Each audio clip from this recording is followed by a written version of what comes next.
Hi, welcome to 10 Minutes With, and today I've got Adam Quinn.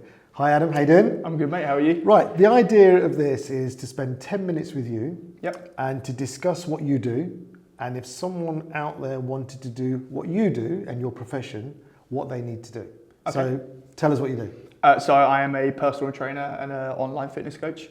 And how long have you been doing it for? So I've been doing the personal training side for about 2-3 years, Okay. and then I've been doing coaching in general for about 5-6 years now. So the personal training came afterwards? Yeah, so it was started off as just fitness instructing. So essentially you just do group classes and stuff every week.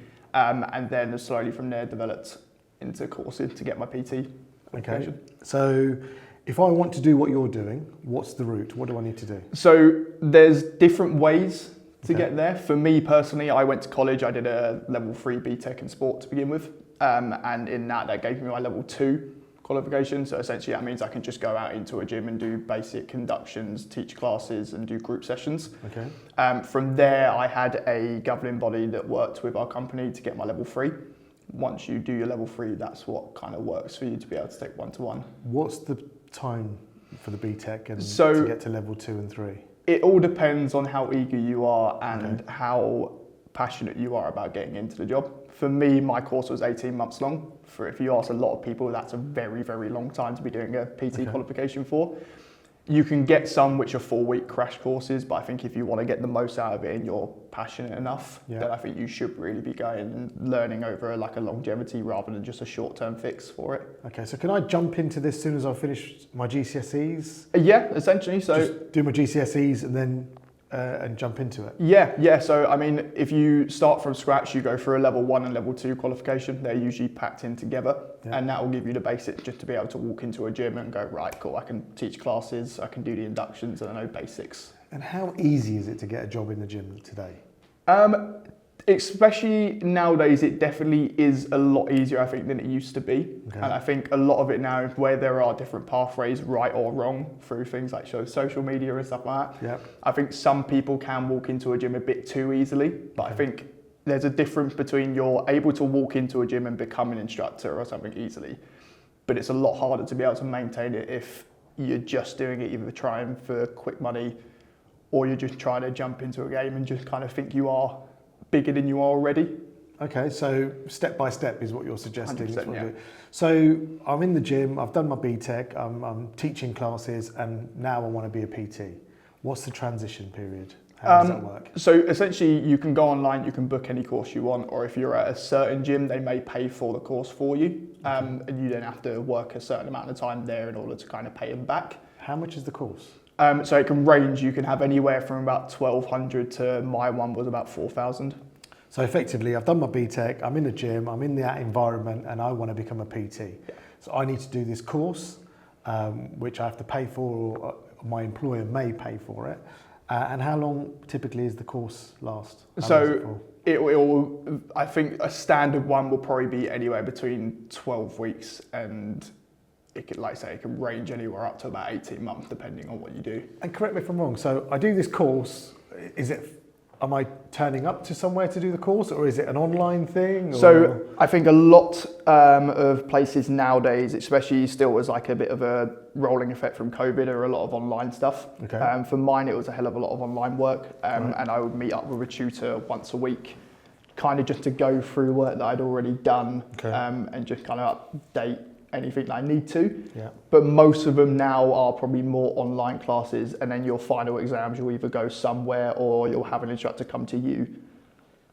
And I'm now a PT, and if I'm working somewhere, I'm working for them, and that's a different deal and how much you get for what you get. But typically, what does someone in a gym earn? After they're qualified, they've got a place in a gym. I've seen people in the gym, they're walking around doing the inductions, bit of cleaning, bit of inductions.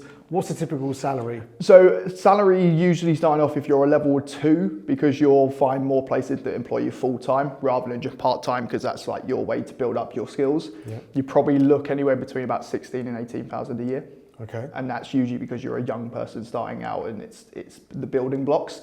Once you come into PTing terms, there's 2 ways to either do it. You either find full-time employment, And they'll do something where they take, say, a percentage of your clients, and that can be a fixed rate of, let's say, 26,000 a year, plus then whatever you make on top as commission. Okay.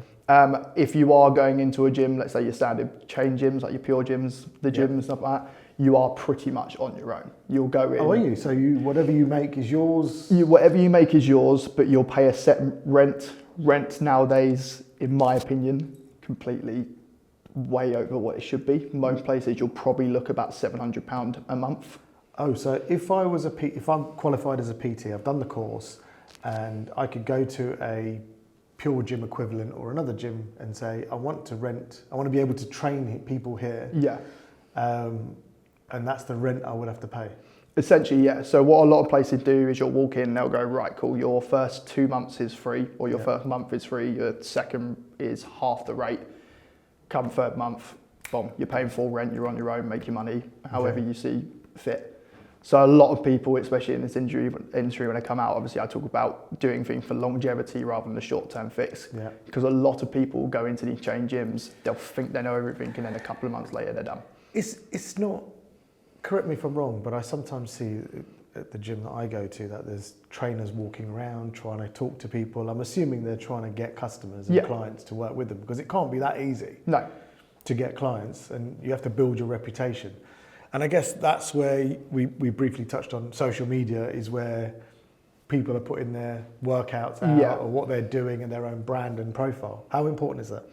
I think it's important to a certain extent if you're displaying a certain message. I think if you're one of these typical influencers nowadays that will kind of just put out any form of content for the sake of putting it out, I think it only works and it's only a beneficial tool if you're putting stuff that people can relate to and that people want. Yeah. And you're actually putting content out that focus towards the type of people you're trying to attract. I think a lot of people, if you don't have a certain niche in something, don't put a piece of content out that's going to allude to you having it. Is it important to have, if I wanted to be a personal trainer or work in this industry, is it important I do social media? Is it vital? I would say, again, I think it depends on your objectives and it depends on the aim of how you're trying to create your business and grow your business. I think if a lot of people want to go into the online world afterwards, then it is vital. So obviously you're...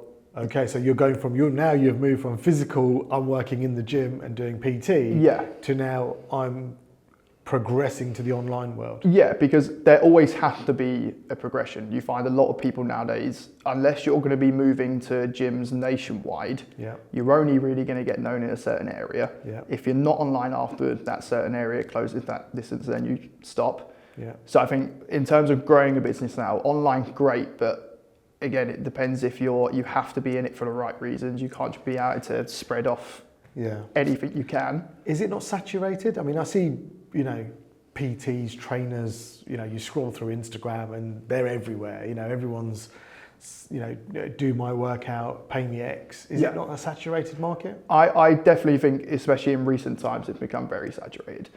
But I think, again, that's where you have to try and find your niche and stand out in some way. Yeah. I think a lot of people where it becomes saturated, if you look at them, it's all very much the same forms of content and it's always the same kind of things.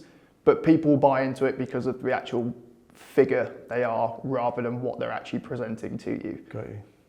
So anyone coming into this industry and wanting to do personal training in any form or fashion or work in a gym, there's a journey. It's relatively okay pay, but it's a journey, but the journey does end at you are going to be stuck in a gym working there forever, amen, within reason, or you've got the ability to then progress and go, I'm going to do my own thing to a certain degree and have my own brand, and I'm going to go a bit wider. Yeah, and you have to be driven to do that, especially in these times. As I say, the drop-off rate for PTing is massive, especially within the first year. You'll see a lot of PTs that come and go. Well, they want to try it. They thought they wanted to do it. They do it, and then getting a customer was hard, and the challenges, and then they go, not for me. But people don't realise that it is that first year that is you have to scrape the barrel and do anything you can. After that first year, if you can stick to it and build something consistent, then you're all right. Okay. Makes sense. Well, listen, thank you very much. That's 10 minutes. Give us an insight in working in gyms, the qualifications and the information. Thank you very much, Adam. Perfect. Appreciate it. Thank you. Good man.